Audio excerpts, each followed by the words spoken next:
Why, Billy Stanley? Do you deny those who showed you love? Why deny the truth you know? Elvis would be appalled. What do you do when the people who should be protecting a legacy are the ones tearing it apart? That's not a rhetorical question. It's the question I've been living with for decades, and today I'm done pretending I don't know the answer. My name is Donna Presley, and if that name makes you uncomfortable, if it raises questions in your mind about who I am or what right I have to speak, then you've already heard the whispers. You've already been fed the narrative that certain people want you to believe. Billy Stanley went on a YouTube interview recently and said something that stopped me cold.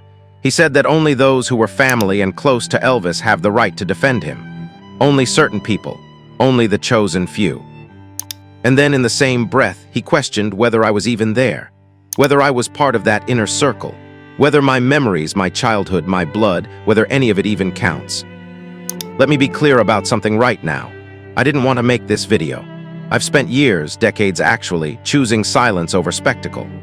I was raised to believe that dignity speaks louder than noise, that grace is proved through restraint, that you don't air family business in public no matter how ugly things get behind closed doors.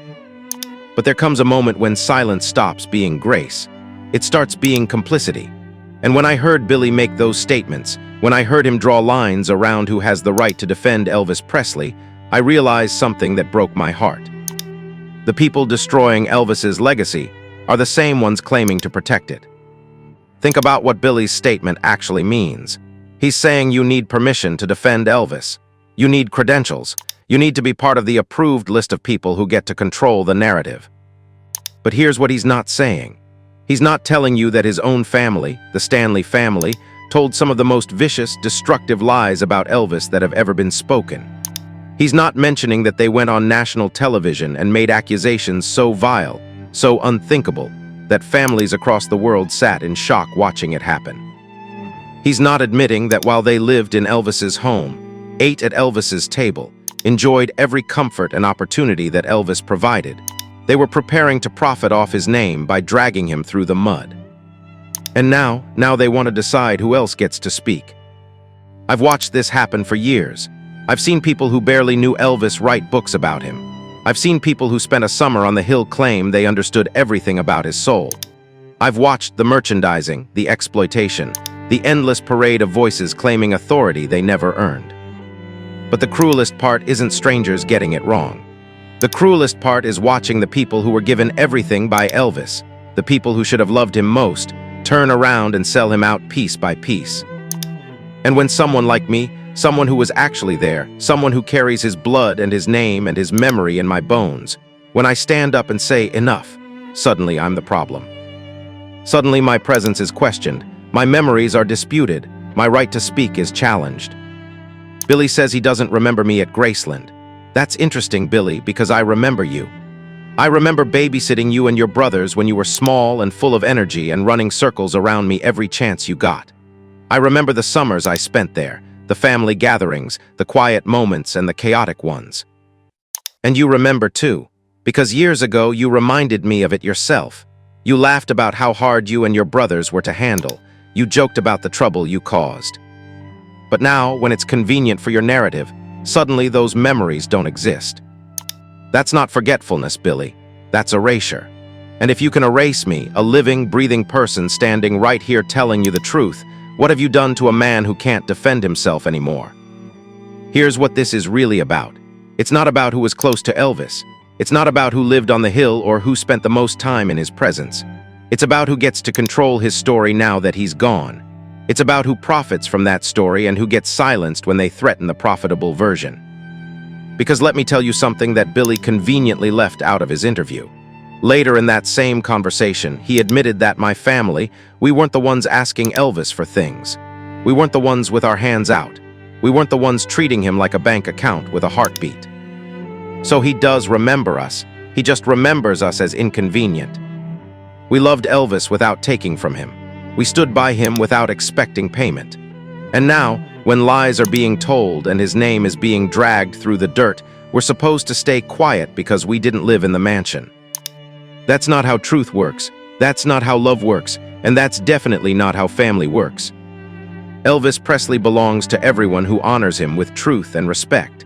He belongs to the fans who kept his music alive. He belongs to the people whose lives he touched without ever knowing their names. He belongs to his faith, his art, and his legacy. But he also belongs to those of us who knew him, who loved him, who carry his memory not as a commodity but as a sacred trust. And I will not let that trust be broken by people who should have protected it. This isn't about drama. This isn't about getting attention or settling scores. This is about something much bigger. This is about whether the truth about Elvis Presley survives at all, or whether it gets buried under layers of lies told by people who knew exactly what they were doing. Billy Stanley, you opened this door. Now let me walk through it. Let's talk about memory, Billy.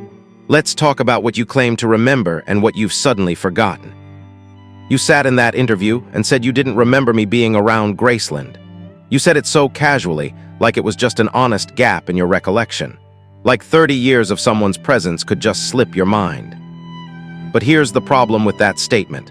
I didn't just visit Graceland occasionally. I didn't just pass through for a weekend here and there. I spent summers there, extended periods of time. I was woven into the fabric of that place during the years you were growing up. And you know what's really interesting, Billy? I babysat you. I babysat you and your two brothers. I was the one trying to keep you three in line when you were young and wild and full of energy. I was the one chasing after you, negotiating with you, trying to maintain some semblance of order while you ran circles around me. And you remember this. I know you do. Because years ago, long before this convenient amnesia set in, you brought it up yourself. You laughed about it. You joked about how much trouble you and your brothers gave me. You reminisced about those days with fondness, with clarity, with detail. So what changed, Billy? When did those memories suddenly become inaccessible? When did I become invisible in your version of history? I'll tell you when. When it became inconvenient to acknowledge me. When my voice started asking questions that threatened the narrative you've been selling. When I refused to stay quiet about the lies that have been told about Elvis. That's when I disappeared from your memory. This is what gaslighting looks like. This is how you discredit someone without having to actually address what they're saying. You don't argue with their facts. You don't challenge their evidence. You simply suggest they weren't there to begin with. You erase their presence, and suddenly everything they say becomes questionable. If she wasn't really around, then how would she know anything? If her memories are faulty, then why should we believe her now? It's clever, Billy, I'll give you that. It's much easier than admitting the truth. But here's where your strategy falls apart. You couldn't keep your story straight even within the same interview. Because later in that same conversation, you said something revealing. You admitted that my family, we weren't the ones asking Elvis for anything. We weren't the ones constantly coming to him with requests, with needs, with demands. So you do remember us. You remember us well enough to make distinctions about our behavior. You remember us well enough to acknowledge that we had a different relationship with Elvis than others did. You can't have it both ways. Either I was there or I wasn't. Either you remember me or you don't. Make up your mind. But the truth is, you remember everything. You remember me babysitting. You remember my family's presence. You remember the summers, the gatherings, the everyday moments that make up a shared history. You're just choosing to forget because remembering would mean acknowledging something you don't want to admit. It would mean acknowledging that there are people who witnessed the same events you did, people who have the same right to speak about what happened, people whose version of the story might not align with yours. And that's dangerous to you. Because if I was there, really there in the ways that matter, then I'm not just some distant relative with delusions of relevance. I'm a witness. I'm someone who saw what you saw, someone who knows what you know.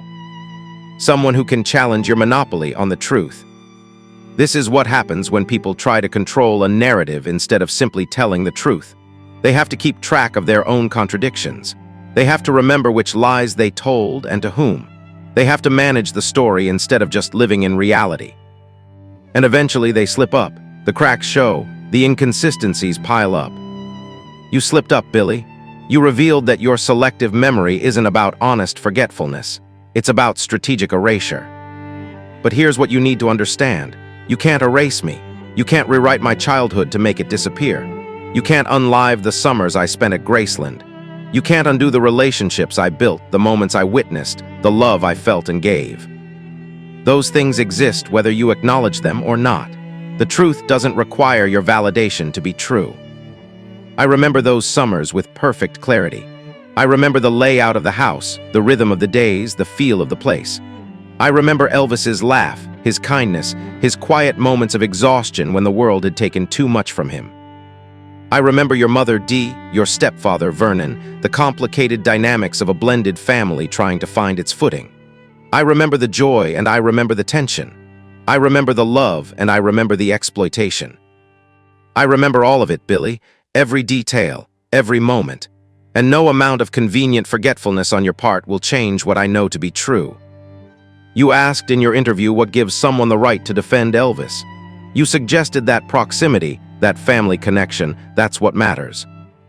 Well, I was proximate, I was family, I was there. But even if I hadn't been, even if I was just someone who loved Elvis from afar, I would still have the right to defend him against lies. Anyone who loves truth has that right.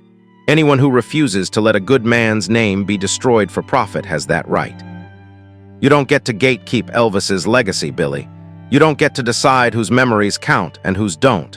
You don't get to erase people when they become inconvenient to your story. I was there, I am here, and I'm not going anywhere. So let me ask you something directly. If you can erase a living person standing right in front of you, if you can deny memories that you yourself once acknowledged, what else have you erased? What else have you rewritten? And more importantly, what have you done to the memory of a man who can no longer correct your revisions? That's the real question, and that's what we're going to talk about next. Billy said in his interview that Elvis doesn't need defending. He said it with such certainty, such confidence, as if the passage of time had somehow cleansed the record.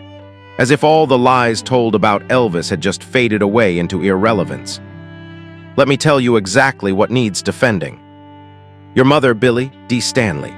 She went on national television and made an accusation so vile, so unspeakably grotesque, that I still can't fully comprehend how those words left her mouth. She accused Elvis of incest with his own mother, with Gladys. Let that sink in. She took the most sacred bond in Elvis's life, the love between a son and his mother, a love that was pure and beautiful and profound, and she twisted it into something monstrous. She said it out loud, on television, for the world to hear. I remember when it happened. I remember families sitting in their living rooms, people who had loved Elvis their entire lives, watching in absolute horror. I remember the phone calls, the shock, the collective disbelief that anyone could say something so destructive about a man who could no longer defend himself. This wasn't a private disagreement. This wasn't a family matter handled behind closed doors.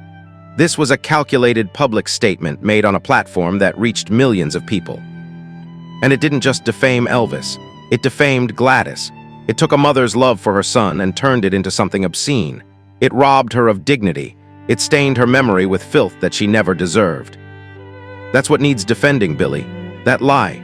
That grotesque, soul-destroying lie that came from your family. Your family, Billy. The family that Elvis took in. The family he gave a home to. The family he provided for, protected, and loved. Vernon married your mother, and Elvis welcomed all of you into his life. He gave you security. He gave you opportunity. He gave you access to a world that most people never even dream of touching. And this is how it was repaid. With lies, with betrayal, with accusations designed to shock and sell and profit off his name. You talk about who has the right to defend Elvis, as if your family earned that right through proximity. But being close to someone doesn't give you the right to destroy them. Living in someone's house doesn't give you permission to desecrate their memory. Your family was given everything, and in return, they told stories that wounded everyone who ever loved Elvis. Stories that distorted the truth. Stories that were calculated to grab headlines and generate attention and turn tragedy into entertainment. And you say Elvis doesn't need defending. In that same interview, Billy, you said something else that caught my attention. You suggested that anyone who doesn't forgive what others have said or done will go to hell. You wrapped it in spiritual language, made it sound like a matter of faith and grace. But let me tell you something about forgiveness. Forgiveness is not the same as silence. Forgiveness doesn't mean pretending that wrong never happened. It doesn't mean calling evil good. It doesn't mean erasing truth to make liars comfortable. God asks us to be honest. He asks us to confront harm, to name it, to refuse to participate in lies. Truth-telling is a spiritual duty. Standing up for someone who's been wronged is an act of love. You can forgive someone and still hold them accountable. You can release bitterness from your own heart and still refuse to let lies stand unchallenged in the public square. That's not vengeance, that's integrity. And here's what makes this so much worse. These weren't innocent mistakes. These weren't misunderstandings or poor judgment calls made in the heat of grief. These were deliberate public statements made years after Elvis died, made when there was plenty of time to think, to reconsider, to choose a different path. They were made for money, for attention, for relevance. Your family monetized Elvis's corpse, Billy. They turned his tragedy into their opportunity. They fed the tabloids exactly what they wanted, gave the gossip machine fuel to run for decades, and they did it all while claiming to be family. That's not just betrayal, that's calculated exploitation. And now you want to stand in judgment about who has the right to defend him. You want to draw lines around who can speak and who should stay silent. The people who should have protected Elvis most fiercely are the ones who wounded him most deeply. And you want me to accept that? You want the world to just move on and forget. Some things are unforgivable not because we lack grace, but because they represent a complete abandonment of human decency. There are betrayals so profound that they can't simply be swept under the rug in the name of keeping peace. What was said about Elvis, what was said about Gladys, those weren't just hurtful comments. They were character assassinations. They were designed to destroy, to shock, to permanently alter how the world sees a man who gave everything to his art and his fans. You didn't just betray Elvis, Billy. You betrayed every single person who ever loved him, every fan who played his records, every person whose life was touched by his music, every family that found joy in his movies.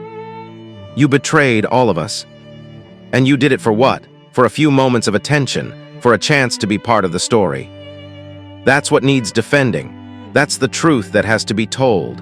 And no amount of spiritual talk about forgiveness is going to make me pretend it didn't happen. Let's address something else that Billy brought up, because it gets to the heart of who I am and why I'm standing here today. He insinuated that I changed my name to claim Presley status, that I'm using the name as some kind of credential, some badge I picked up along the way to give myself authority I don't actually have. Let me make this absolutely clear. I was born a Presley. I didn't change my name to become one. I didn't adopt it for convenience or credibility. This isn't something I chose from a list of options. This is my blood. This is my heritage. This is who I've been from the moment I took my first breath. My mother requested that I use the name. She wanted me to accept my birthright, to carry forward the legacy that was mine by birth. And my father, he was proud of that. He loved Elvis deeply, would have done anything for him, and he was honored that I carried the Presley name with respect and dignity. So when Billy questions whether I have the right to that name, he's not just questioning me. He's questioning my parents. He's questioning their choices, their love, their understanding of what family means. The Presley name isn't a brand, Billy. It's not a marketing tool or a ticket to relevance. It's a covenant. It represents loyalty, love, and a commitment to truth that goes deeper than blood alone. I carry this name the same way my mother carried it, the same way my grandmother Minnie-Me carried it, the same way every Presley before me carried it. With pride, with responsibility, with the understanding that names matter because they connect us to something bigger than ourselves. And unlike some people who lived off that name, my family stood with Elvis. We didn't take from him, we loved him. My mother was there through the joy and through the struggle. My grandmother Minnie-Me, she was a constant presence, a source of stability and love. My Uncle Vernon, he carried burdens that would have broken most men, and he did it with as much grace as he could muster. We weren't on the payroll. We weren't looking for handouts. We weren't treating Elvis like a resource to be mined. We were family in the truest sense of the word. We showed up. We stayed. We loved without an invoice attached. And here's something Billy doesn't understand, something he's never understood. I know things about life on the hill that I will never share. I was there. I witnessed moments, conversations, dynamics that were private then and remain private now. My Uncle Vernon himself reminded me of the family creed when I was grown. He said that what happens on the hill stays on the hill. That silence about family matters is an act of loyalty and love, that some things are sacred and should remain that way. I have honored that creed my entire life. I will take it to my grave. But there's a crucial distinction that needs to be made here. Keeping family intimacy sacred is not the same as letting public lies stand unchallenged. Protecting private moments is not the same as allowing someone's character to be destroyed in the public square. I won't tell you what Elvis said in quiet moments. I won't share the private struggles, the personal conversations, the vulnerable instances that every human being deserves to keep protected. But I also won't stay silent when grotesque lies are told on national television. I won't stand by when his name is being used to sell books full of fabrications. I won't watch people profit off distortions and pretend that loyalty means accepting it. There's honor in discretion. There's dignity in protecting what should remain private. But there's also courage in standing up for truth when lies threaten to become the accepted narrative. That's the balance I walk, that's the line I hold, and I won't apologize for it. Elvis Presley belongs to his fans. He belongs to the millions of people around the world who found something beautiful in his music, who felt something shift in their souls when they heard him sing. He belongs to his faith, to the gospel music that shaped him, to the spiritual searching that defined so much of his life. He belongs to his legacy, to the cultural revolution he sparked, to the barriers he broke, to the art he created that will outlive all of us. But he also belongs to those of us who knew him, who saw him as a man, not just an icon, who understood his kindness, his humor, his longing for peace, his exhaustion from a world that never stopped taking. He belongs to everyone who speaks truth with respect, who refuses to let his name be tarnished by vile lies and twisted motives, who understands that defending someone isn't about perfection, it's about honesty. And as long as I have breath in my body, I will defend him, with facts, with heart, with courage. I don't need Billy Stanley's permission. I don't need anyone's approval. I don't need to prove my credentials or justify my presence or explain my right to speak. I was there, I remember, and I carry the truth in my bones. They can try to erase me from the story. They can question my memories, challenge my name, suggest I'm overstepping some invisible boundary they've drawn. But I'm not going anywhere. God knows I've stood for Elvis through lies, through betrayal, through every filthy accusation they've dared to speak.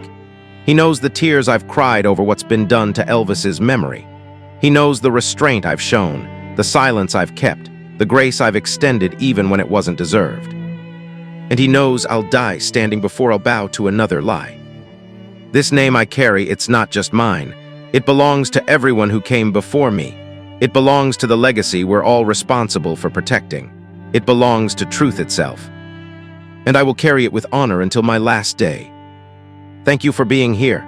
Thank you for listening. If you believe that truth matters more than comfort, that loyalty means defending those who can't defend themselves, then I invite you to subscribe. There's more to say, more truth to tell, and I'm not finished yet. Until next time, may God bless you and keep you.